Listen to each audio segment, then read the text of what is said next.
Hey everybody, welcome back. My name is Abby. I'm with Fitness is Medicine. Today we're going to do another great strength training workout you can do in your home with minimal equipment, minimal space, and easy to follow directions. Come into these workouts warmed up and ready to move. So 5 to 10 minutes of a cardio workout. Just to get that heart rate up a little bit, your muscles and joints warmed up and ready for movement, and your mindset ready for movement.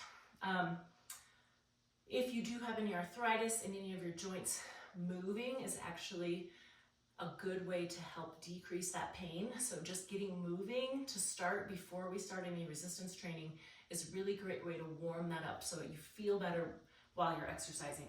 Okay, today we're gonna do, we're gonna need a tube or a band that's set up about hip or shoulder height.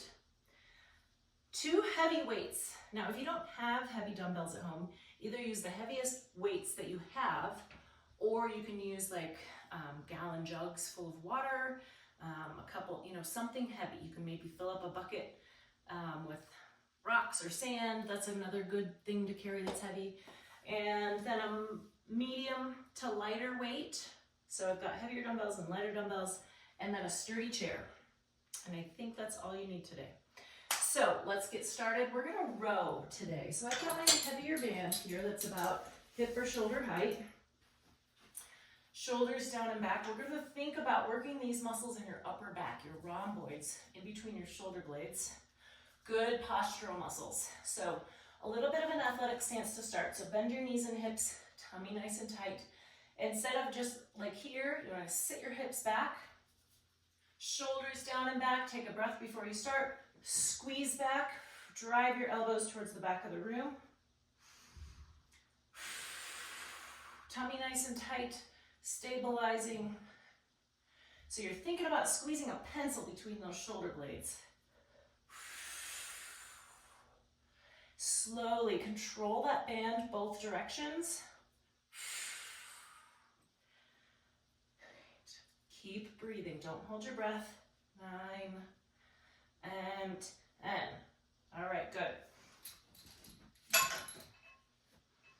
Okay, next we're going to do slow sit, fast stand. So we're going to control that sit in your sturdy chair here. And I want you to sit all the way down and then pop back up as fast as you can.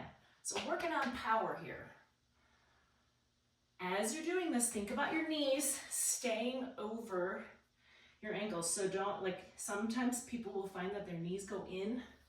Really be conscious of keeping them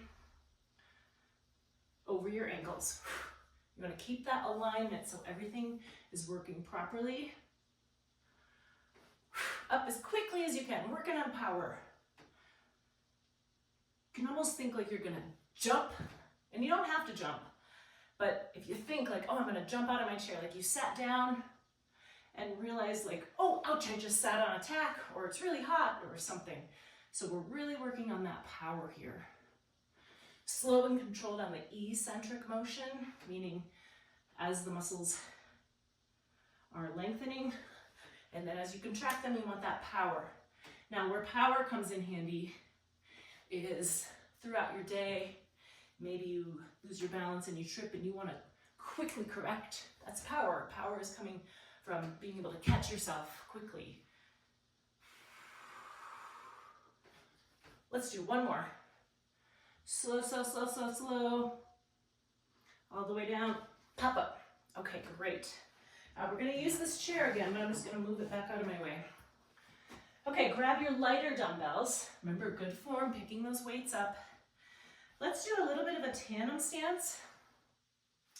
If that's too much, you can do a staggered stance. I like to add a little instability, i.e. putting a little balance into the exercises when we can. Then you're working more muscles. So right now my feet and my legs and my core are all engaged while I'm working these shoulder muscles. So you're bringing them up just below the height of your shoulder. So I'm kind of right there. Don't need to go higher than your shoulder. Also, if you're going out to the side and it doesn't feel very good on your shoulders, try a little bit forward. So more of a diagonal lift. Tummy nice and tight, connecting that lower body to your upper body. One more. Okay, good, rest. I'm gonna rack my weights just to keep them out of my way. Next, we're gonna do a weighted carry. Sometimes it's called a farmer carry. There's different ways you can do it. You can have a weight on one side, both sides, have them a little bit different. Today, I'm just gonna have 2 equal weights, heavy. Now, when you're picking those up, make sure you use really good form, keeping your tummy tight, back straight. Now, I've got these heavy weights. Now, what I want to do is shoulders down and back. Really engage your core here. So think about, like, if someone's going to punch you in the stomach and you're like, ooh, you guard. That's what I want you to think about. Now, what we're going to do is just walk around. So I want you to walk back and forth across your room, maybe up and down your hallway. Carrying heavy weights like this is good for bone density. It's good for grip strength. It's good for core. Your core is really having to work hard here, not to like, you know, you may feel like one side is heavier. You're trying to kind of gauge, stay centered, strong, nice and slow. Working a lot of muscles in your body just by carrying heavy weights. But maybe most important is that it's really good for your bone density. Okay, I'm gonna rack them and get them out of my way here. Like I said, if you don't have heavy dumbbells, find something. I'm sure you have something maybe heavy in the garage. You know, a bucket of sand is quite heavy, things like that. You can find things around your house. Okay, next we're gonna do a tightrope walk. So what I want you to do is envision a straight line, or maybe you have tile or hardwood floors or something and you can have a nice straight line. If not, I just want you walking heel to toe in a straight line like you're walking on a tightrope. Now, as always, think about engaging your core here, help stabilize. Look down the line or straight across the room. Try not to look down at your feet. We still want to work on that posture while you're working on your balance. So we're going to turn around and go back. Breathing. Now, if this feels easy, one thing you can do is start to glance around the room. So you're not looking straight forward, you're not focused on a spot, but you're looking around. You might look kind of up and down, side to side. And then if that feels easier, turn your head. So there's a lot of ways to kind of increase or decrease the amount of kind of distraction during balance exercises. But work on it for about a minute, back and forth across your room. See how that feels. You're really stabilizing with your hips. Your feet are working really hard.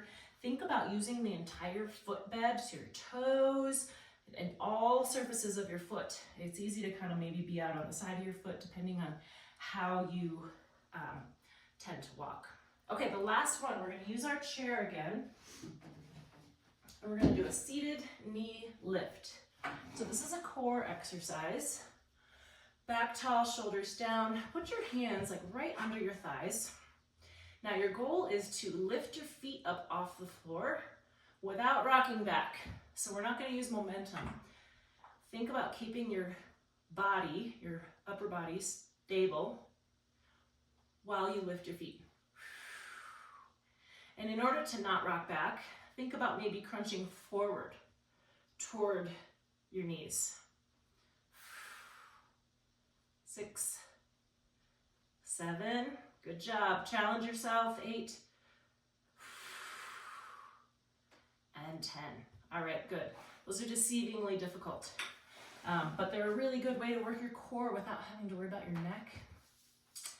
Go through these 1 or 2 more times. Add a little cardio in between. Keep that cardiovascular system really working throughout, and then follow with a good cool down and stretch. If you have any questions or need any modifications, please feel free to reach out privately or leave a message below in the comments. Thank you, everybody. Have a great workout. We'll see you next time.